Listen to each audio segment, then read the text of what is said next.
Не болды? Дем аламыз дедіңдер ме? Түнгі ауысымда жұмыс істейсіңдер. Бұл жұмысты аяқтаған соң, аулада шұңқыр қазып қойыңдар. Түсіндіңдер ме? Жігіттер, сендерге кесірім тиді, кешіріңдер мені. Маған сенбейтіндеріңді білем, бірақ сендерге уәде берем. Мен ем алып кетуге келген кезде... Ем дейсің бе? Олар сені алып кетуі керек еді ғой, қанша уақытта? Бір айдан соң беді? Қане айтшы? Иә. Бір ай өтіп кеткен. Сенемісің? Әлі сені ешкім іздеп келген жоқ. Ешкім де. Олай болу мүмкін емес. Есептен шатасқансыңдар ғой. Мұнда бір қателік бар. Мен ем еш уақытта тастап кетпейді.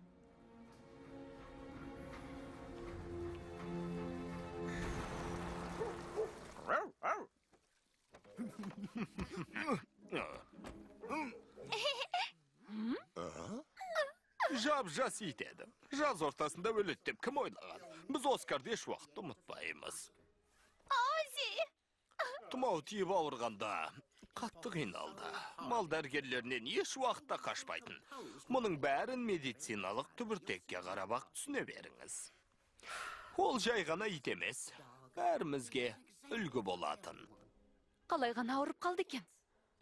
Дәрігерлердің айтуынша, ол бұл ауруды бізге келмей тұрып жұқтырып алған. Бір жақсы басқа иттер жұқпадан аман қалды. Әйтпесе қаралы үйге айналатын едік. Қазаға байланысты қайғырып көңіл айтам. Мен бұған сене алмаймын. Сіздерге сапсау итімді қалдырып кеткем. Ал келсем, ешқандай түсіндірмесіз, мына нәрсені қолыма беріп тұрсыз. Бұлай болмай. Келісім шартқа қараңыз. Қол қойылған құжаттар бойынша біз ештеңеге жауап бермейміз.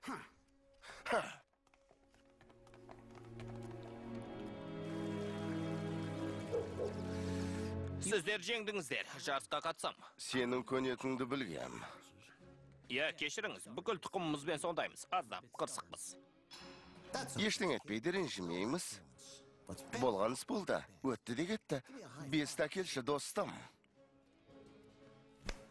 Сен мені ұятқа қалдырып жүрме. Жерге қаратушы болма.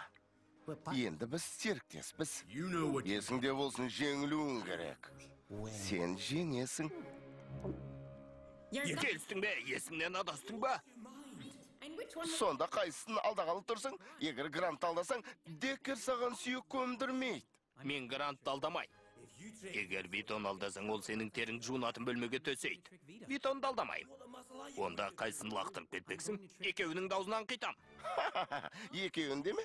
Бірақ мен оны көре алмай қалатын шығармын. Айтып қояйын, қашу жөндегі жоспарым дайын болды. Ози, бұл соңғы мүмкіндік, менімен бірге Жарайды. Неге түсінбейсің? Тоқта, не дедің? Дұрыс айтасың, жарайды дедім. Бұл жерден тірідей шығу мүмкін емес. Қайсын алдасам да аман қалмайды екем. Сондықтан бәріміз бірге қашайық. Алақай, ақылы кірді деген осы. Менің жоспарымды естісең таңғаласың. Менің де жоспарым бар. Кім мені қолдайды? Бұл жолғы жоспарымда камерамен мұстаситын көлік бар. Екіде бар, Честер. Мені қой, Честер ештеңе білмейді, естерің дұрыс па, сендерге қосылмайым. Бәлесінен аулақ. Жоқ.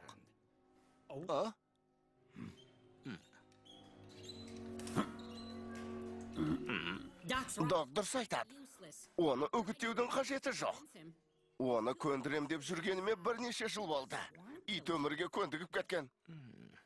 Бірақ, жарайды, тыңдаңдар. Біз бұлай істейік.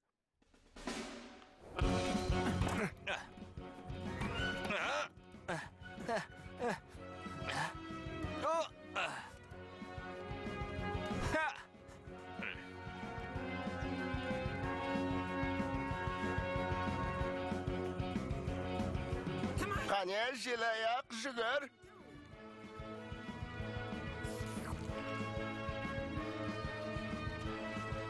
Хей, Ози!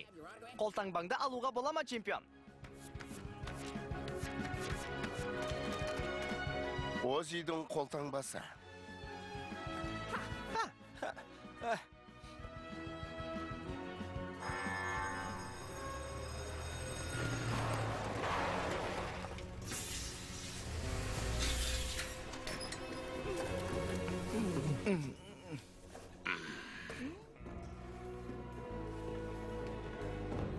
Он екіде 30. Жоқ, тура 12.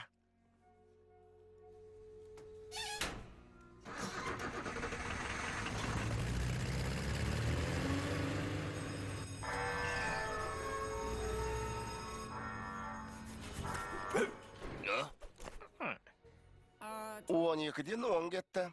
Талтысты келеді екен. Мұнда не болып жатыр? 102, 103. Жарайсың, чемпион жарайсың, тағы. Міне осылай, қане?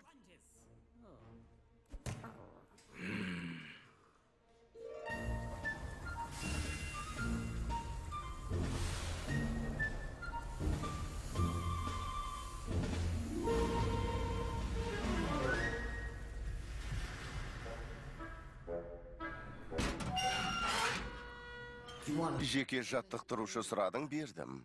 Жеке бөлме сұрадың, міне. Массаж үстелі, жуынатын жері, таза орамал бар. Ал қалғаны ше?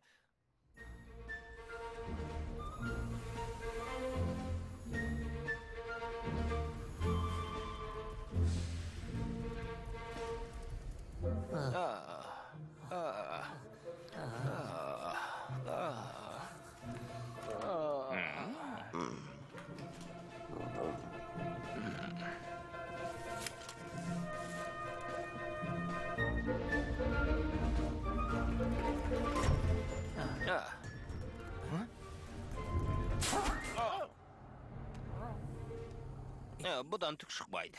Іші шырғалаң сияқты. Бізге бұл ғимараттың сызбасын табу керек. Қалайда?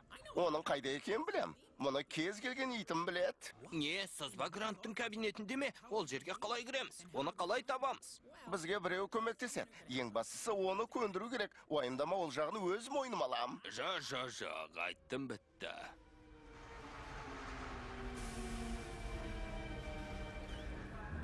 Жоқ, болды. Менің сыбайлас болғым келмейді. Неге түсінбейсің? Болды, осымен әңгіме бітті. Не болды? Жалынайын ба? Өтінем.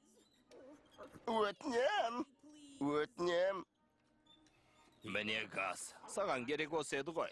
Одиссей. Бір ақмақтар үйге қайтпақ болады, бірақ жартысы жолда қырылады. 1 сағат. Кілтті 1 сағатқа ғана берсең болады.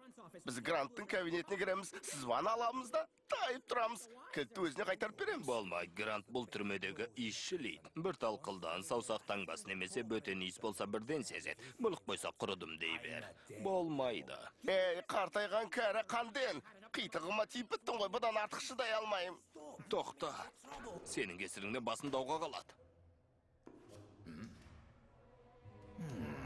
Егер осыдан бірдеңе шығады деп ойласаң, қателесесің. Қойшы. Маған бәрібір. Көп кешікпей, су кеуіп кетеді. Егер дұрыстап айтқанды түсінбейтін болсаң, онда бар ғой. Білесің бе? Тоқта жарайды. Мен саған көмектесем.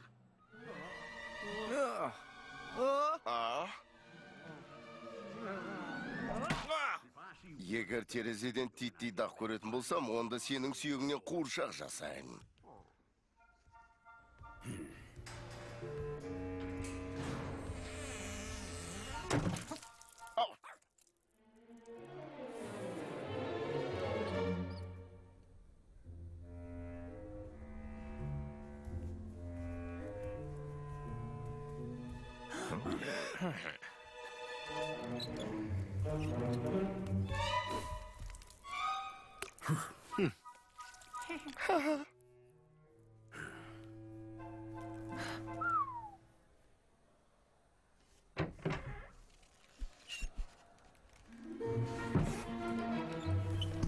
Құдай үшін сақ болыңдаршы. Грант заттарын ұқыптап қояды. Әрбір заттың, әрбір қағаздың қайда тұрғанын жатқа біледі.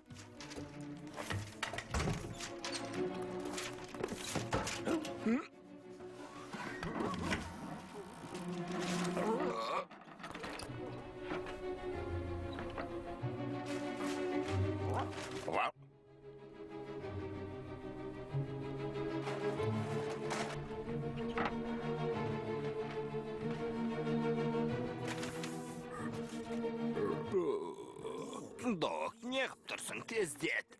Әйтпесе столып боламыз, қартайғанда зынданды көрсетпесін.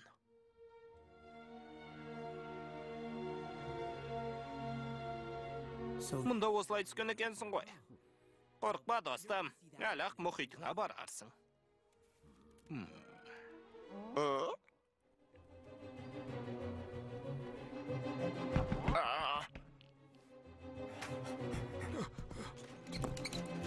Мінеки таптым. Таптым. Сызбаны таптым. Кеттік. Алақай. Қайда кетпексің, мына жердің бәрін шашып тастадың ғой. Мұны кім жинайды?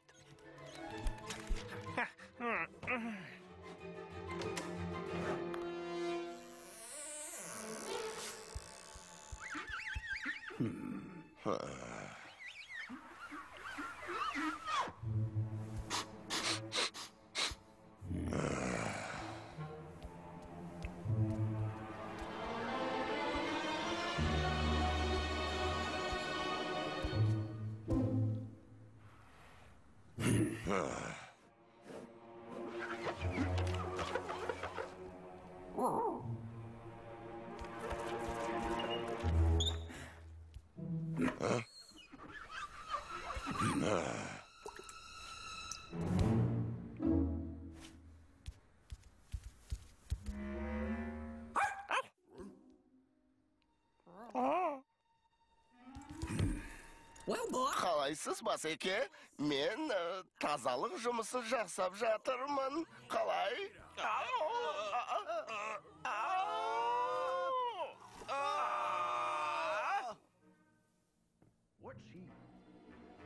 Не болды?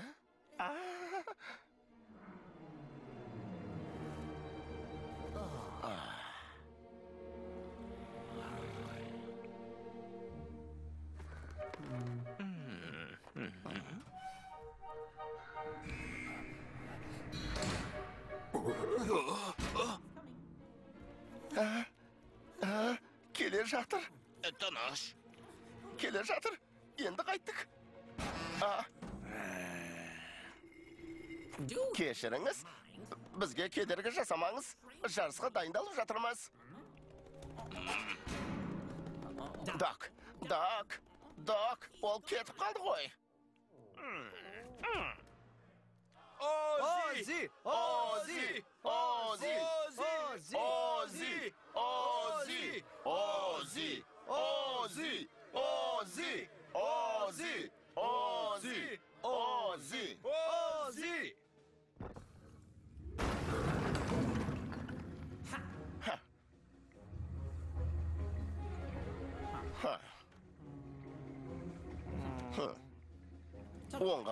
Оңға қарай. 100% сенімдімін. Әлде мені ақымақ деп тұрсың ба? Ози! Ози! Ози! Ози! Ози! Ози! Жарайды, ренжіме. -10. Сонымен бірге қараңғы ғой. Ози! Ози! Ози! Ози!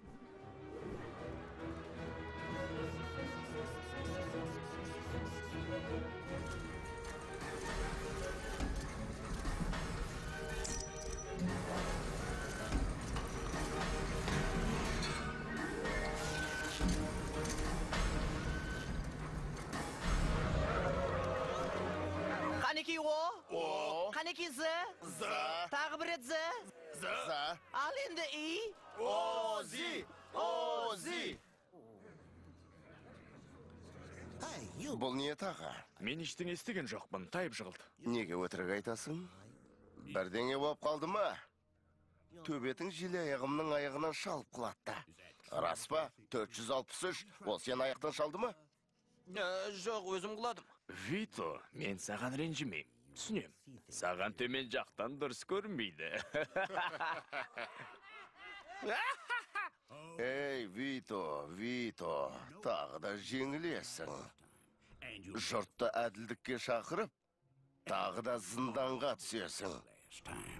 Менің балақайым жүйріктеріңді басып озады. Мен өз сөзім үшін жауап берем. Бұл ойынды қызығырақ қылайық. Қызығырақ деймісің?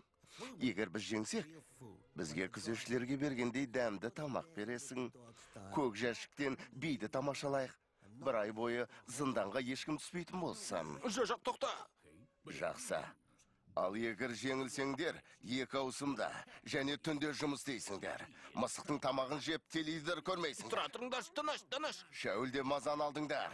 Келесі көктемге дейін бәріңе тұмылдырық кигізіп қоям. Келістік пе?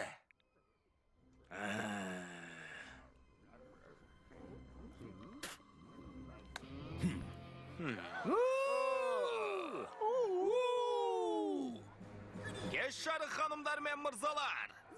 Біздің естен кетпес елеулі кешімізге қош келдіңіздер. Бүгінгі күнде дәл қазіргі уақытты тағдырдың шешуші сәті деп бағалауға болады. Жарыс басталуға аз қалды.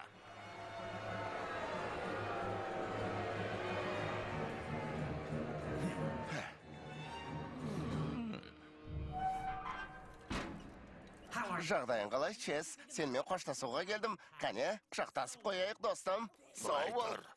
Алған беттеріңнен қайтпайды екенсіңдер ғой. Иә, Честер, егер кесіріміз тиіп кетпесін десең, бізден аулақ жүр. Мұның зардабы қандай болатын білесіңдер ме? Тана шақырын. Сырттағы өмірлеріңнің қандай болатын білесіңдер ме? Көзге түсіп қалмас үшін әр ағаштан сығалап жүресіңдер. Ал олар бұл түрмен сұмдыққа айналдырады. Бұдан өткен сұмдық болуы мүмкін бе? Тыңдаңдар, олардың қандай тәуекелге бас тіккендерін түсінемісіңдер? Олар? Әшейінде мен ештеңе білмеймін деп басқаларды ойламаушы едің ғой, мырза. Егер бізбен бірге жүрмесең, онда өзің біл. Жоқ, сендерге қашуға болмайды. Танаш дейім, танаш. Сендейсіңдер ме? Сендерге қашуға болмайды. Мен...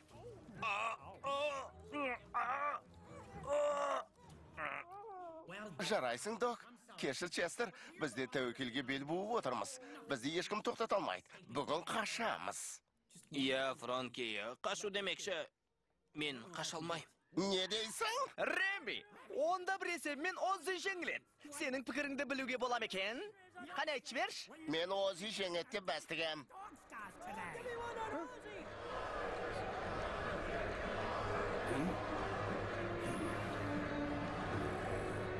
Не болды? Айнып қалдың ба? Жоспар осал ма? Жоспар осал болуы мүмкін емес. Бәрі ойдағыдай. Жоспарды ғой, егер Честердің айтқаны рас болып шықса ше, бәлкім олар үшін жарыста жеңіп шығуым керек шығар. Солай ма? Онда олар деп отырғаның Витон мен Лоба. Және сені жарысқа қатысу үшін сыртыңнан тас атқандар екенін есіңе сала кетейін. Білем. Ал қалғандары ше, олар маған сеніп отыр. Олардың өмірлерін жақсарту менің қолымда. Мен де жақсы өмір сүруге лайықпын. Докта жақсы өмір сүруге лайықты. Мұның не? Жарайды, онда дауыс берейік. Көпшілік қалай шешер екен? Жұрттың дауысы ұлғая түсті. Жарыс басталатын уақыттан 10 минут асып кетті. Алаңдағы жұрт Оззи қайда деп айғайлап жатыр. Ей, жалқаулар, жұмыстарыңды дұрыстап атқарыңдар. Оззи! Оззи! Оззи! Оззи! Оззи! Оззи! Оззи! Оззи! Оззи! Әлгі бүрге қаптаған ит қайда жүр? Неге кешігіп жатыр? Сүйреп әкеліңдер. Күш қолдансаңдар да мейлі. Міне, жарысқа қатысатын желаяқтарымыз келді. Бұл Джок пен Найзағай. Білу керек жануарлар үйінің атақты желаяғы. Бұл Джоктың рекордын жаңарталар мекен. Бәріміз бірге тамашалап көрейік. Жеңіліп көрмеген чемпионның түрінен ешқандай асып сасу байқалмайды.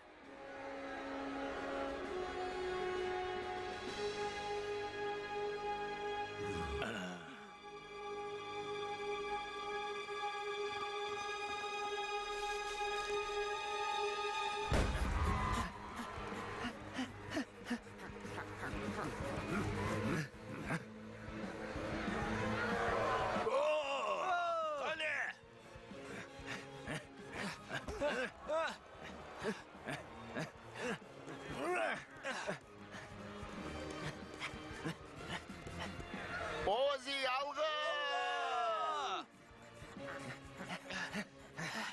Мұндай тартысты алғаш рет көруім. Жұрт демін ішіне тартып жарысты бақылап отыр. Керемет. Джоктың тәжірибесі мол, ал Оззигім. Оны шынымен жеңуге қауқары жете қоймас. Қайсыдан тұрсың ба? Досыңның жеңілгенін көру оңай емес.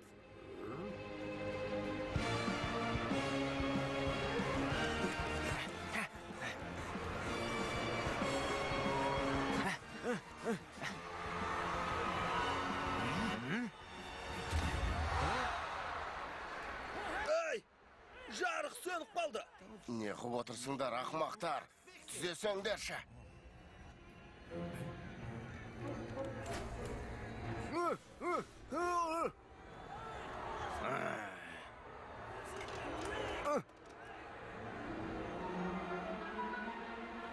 Табыңдар оны.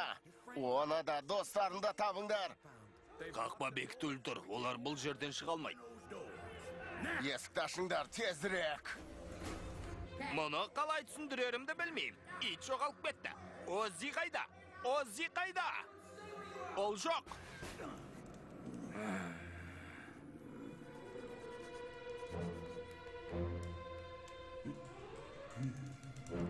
Олар мұнда емес, Басеке. Іздеуді жалғастырамыз.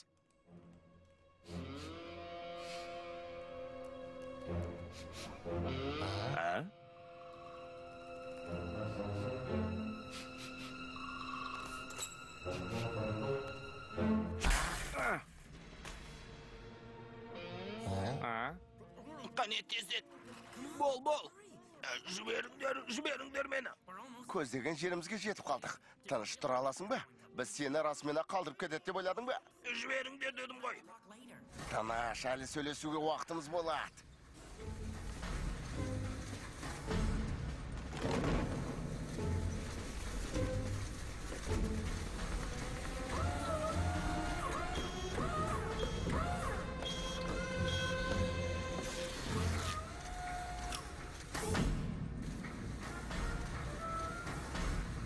Спортшылар бірнеше рет айналып түсуге дайын.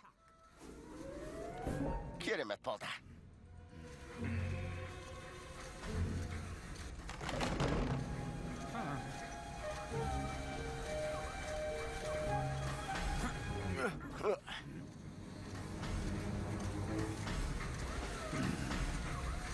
Жіберіңдер дедім ғой. Жіберіңдер мені.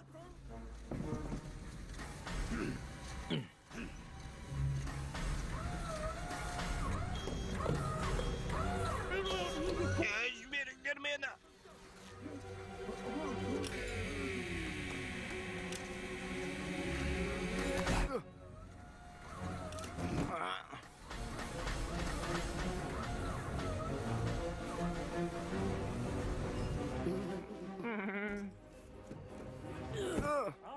Бәрі дайын, Басеке, кете берейік.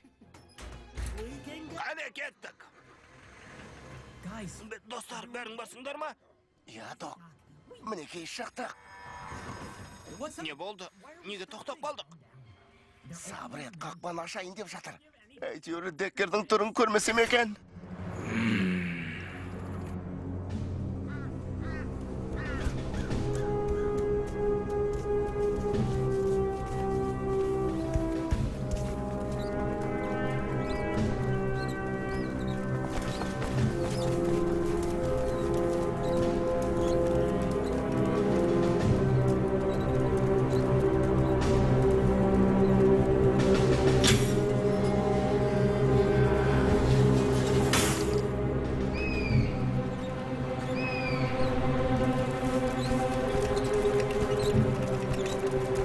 Басеке, бізді жазаласаң да Честерге тисе көрмеш. Оның қашқысы келген жоқ. Оның рас. Маған мұнан айтшы. Қай жерде болғың келеді, зынданда ма, әлде басқалармен бірге торда ма? Олар сатқындарды онша ұната бермейді. Честер? Не? Ол не деп тұр? Сендерге соны ескертпек болып барғам, ал сендер маған құлақ аспай қойдыңдар. Грант өз кабинетінен майдың ізін тауыпты. Біздің кіргенімізді біліп қойған. Честер, бұған дәтің қалай жетті? Ал сен не ойлап едің? Олар менің алдыңғы аяғымды да сындырамыз деп қорқытты. Менің осы жерде ешқандай ушусыз тыныш өмір сүргім келеді. Кешіріңдер. Кешір деймісің? Алдыңғы аяғыңды өзім ақ сындырып берермін. Әй. Сен емес.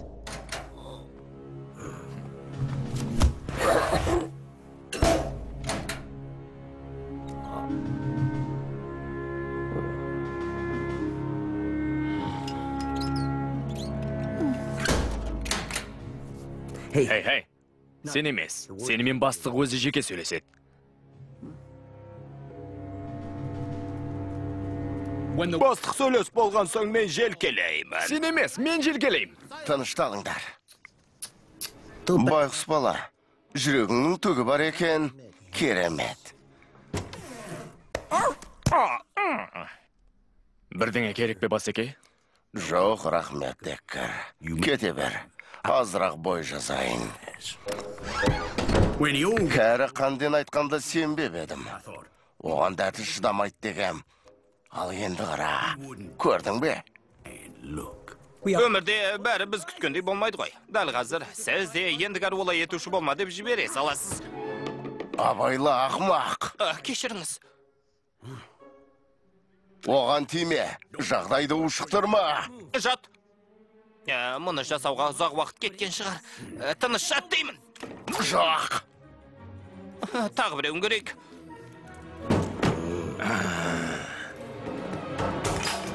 Олар кірмей қойса бола ма? Таныштыр Деккер, тапжылма. Тыңда балақай, бір келісімге келейік. Қашпақ болғандарыңды ұмытайын. Басқа не керек саған? Жазадан құтқарайын ба? Тек бір нәрсе ғана қалайым. Ұста!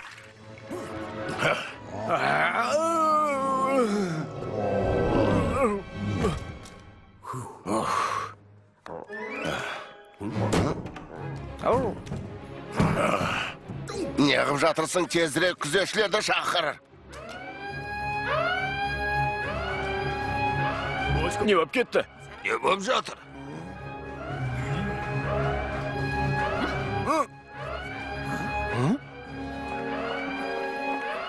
Не істеп жатырсың? Ақымақ, бұның не сенің? Мынау соңғысы, бірде бір ит жоқ. Жап есікті. Кетейік бұл жерден.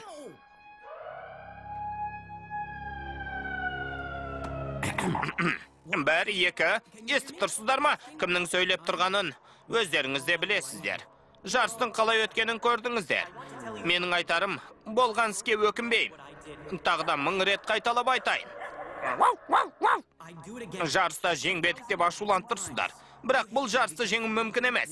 Мұнда бәрі алдын ала келісілген. Соны біліп қойыңыздар. Келісілген? Қалай сонда? Хей, бұрын неге бұл туралы естімегем? Грант әдей ұйымдастырмаса да, бәрібір жеңбес едік. Өйткені біз әлде қашан жеңілгенбіз. Өйткені олар біздің бұрын еркін болғанымызды ұмыттырды. Бірақ, мен оны ұмытқан жоқпын. Мен біреудің басыбайлы чемпион емеспін. Мен 463 емеспін. Менің атым Ози. Ал сіздер ше, шынымен ақ бұрынғы заттарыңызды ұмыттыңыздар ма? Мұнда қайдан келдіңіздер? Кім екендеріңізді еске салайын.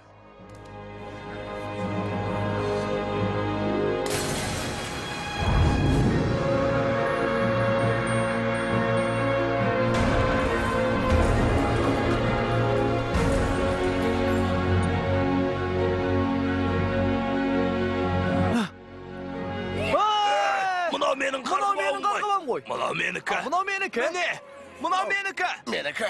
Мұнау менің қарғыбауым.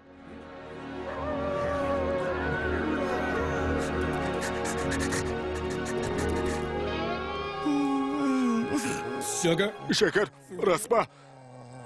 Сенің атың Шекер ме? Саған ұнамай тұр ма? Балақай дұрыс айтады. Қайратқа мініп кісенді бұзатын күн жетті.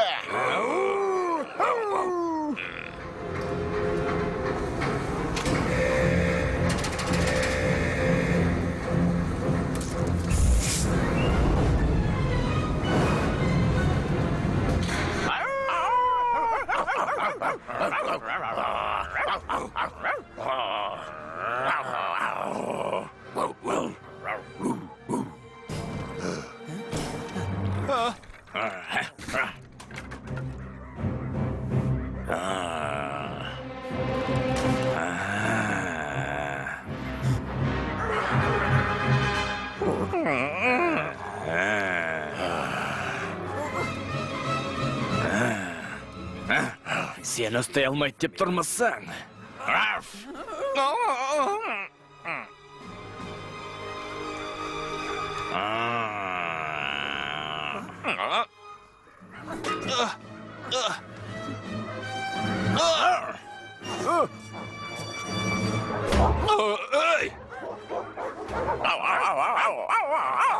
Тайып тұрайық қане бұл жерден, көлік тоталдыр. Кілт қайда?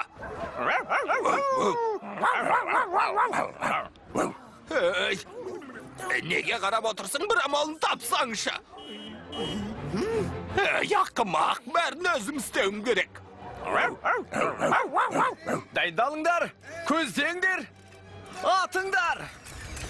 Марапаттарды қараңдар. Түрлі түсті екен. Қараңдар. Ақмақтар! Доптарға жоламаңдар, допты тастап қашыңдар. Жарайсыз Басеке. Мықты екенсіз.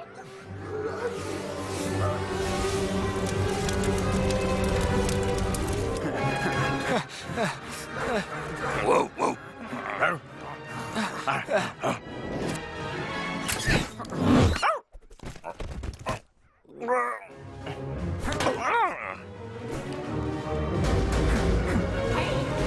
Ей, шығарыңдар мені, маған да бірдеңе қалдырыңдар.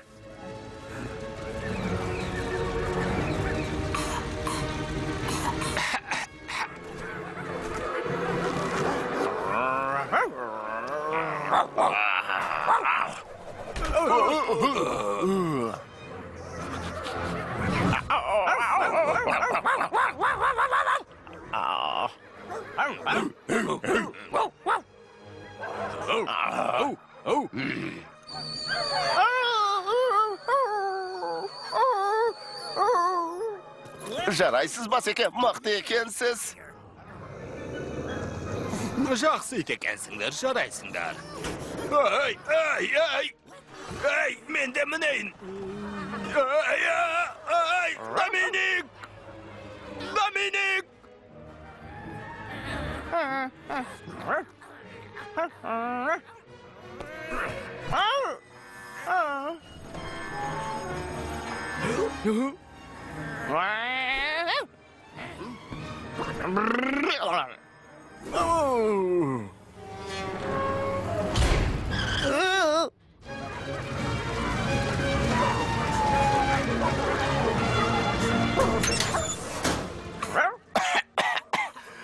Рахмет, достым. Мұны қалай істедің? Абыр-сабыр болып кетті ғой. Не болып кетті? Не қып отырсың? Шыққа не? Маған көмектесіп жіберші. Честер, өтінем, тезірек.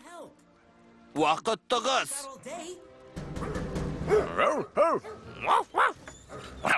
Сонымен 463. Қай жерге кеп тоқтадық? Қане айта қой. Алдымен мені өлтір.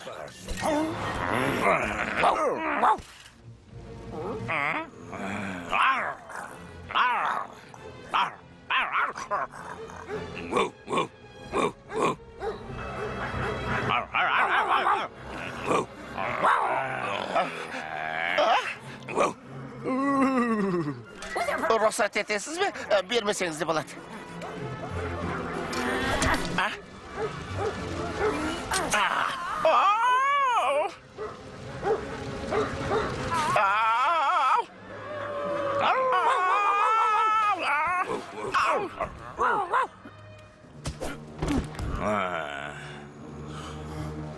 Соңғы рет іресің бе?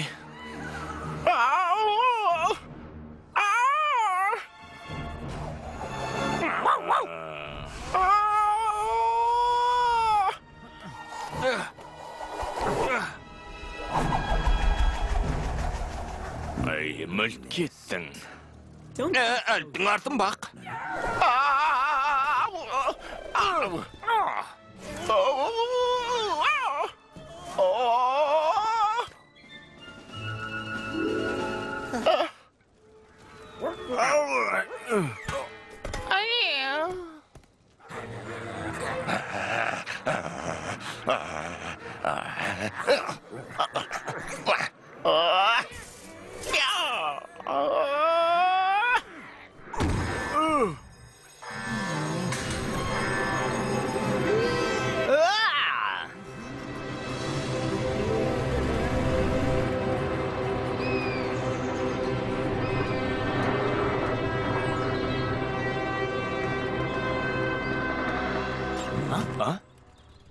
Жарайды, бәрі жақсы. Сонымен кетеміз бе, жоқ ба?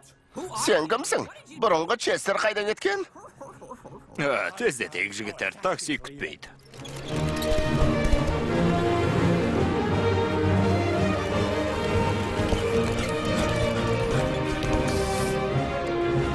Ей, Вито! Бізбен бірге жүрмейсіңдер ме? Қазір барамыз, бірақ алдымен бір шаруаны тындырып алайық. Hey, mені шекер деп атасаң болады.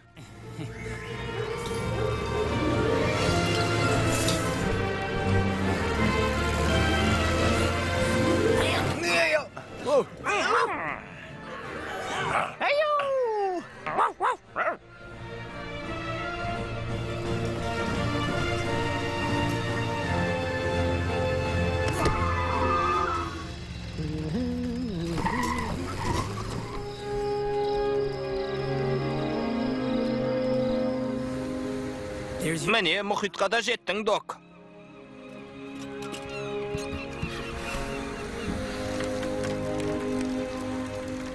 Мынаны қара. Сүйкімді екен, түрі таныс сияқты.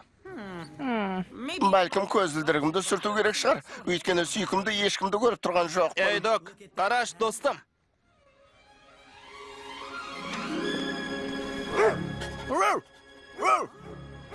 Док?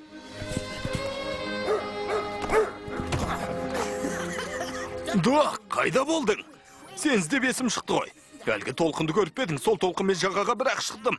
Сол апаттан денемде көп тыртық қалды. Қатты батты, ал сен қайттың. Сені қалай сағынғанды білсен ғой, достым. Оның неге көп сөйлемейтінін енді түсіндім.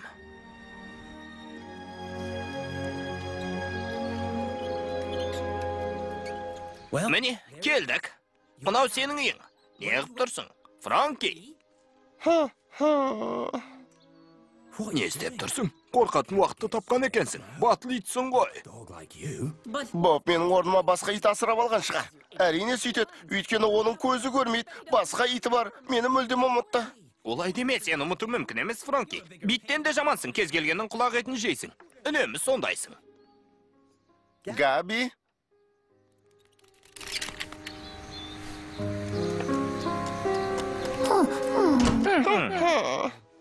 Бой жазып қайтайық.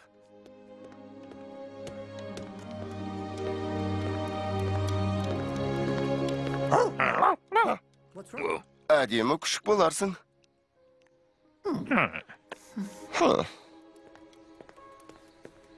Не болды? Не боп қалды? Бұл кім? Тоқтай тұр, мына жүріс, мына дыбыс. Франки! Енді ешкім қашу туралы жоспар құрмайтын болады.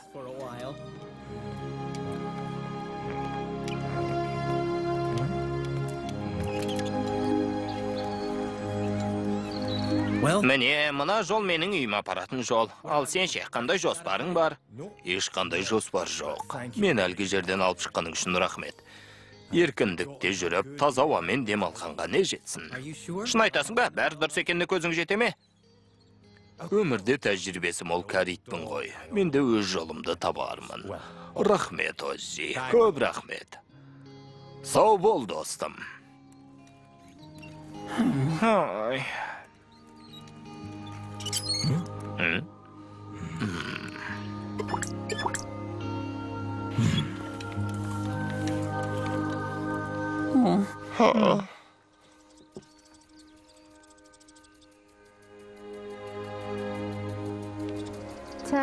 Тед, мынау сенің тамағың. Паула, мынау сенің наның.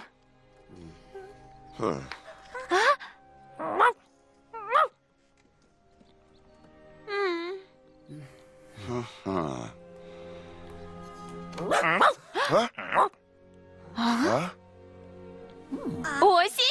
Оззи, тірімісің? Оззи!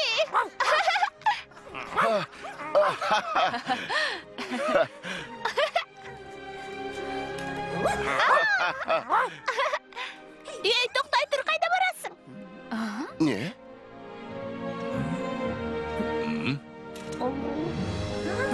Қалай? Не үшін? Жоқ, болмайды. Тағы бір ит пе? Болмайды. Айтшы, Сюзан. Жоқ, болмайды. Болмайды дедім ғой, болмайды. Керегі жоқ. Маған бұлай қарама. Бәрібір келіспеймін. Оны мен қалдыра алмайым, болды. Натаниэль Роббинс алаяқтығымен жан-жануарларды қинаған үшін 20 жылға сотталды. Бір жақсы, барлық иттер аман сау қалпында өз иелеріне қайтадан қайтарылды. Сау болыңыздар.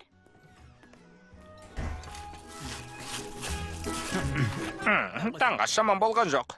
Күйген нанға жететін не бар шіркін.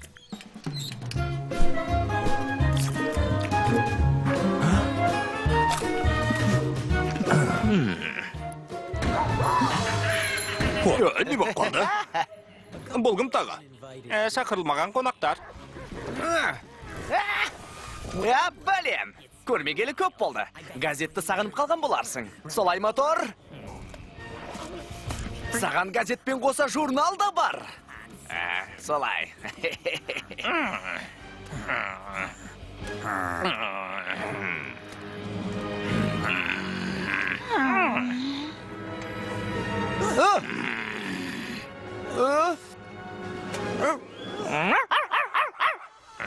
Құтқарыңдар! Құтқарыңдар!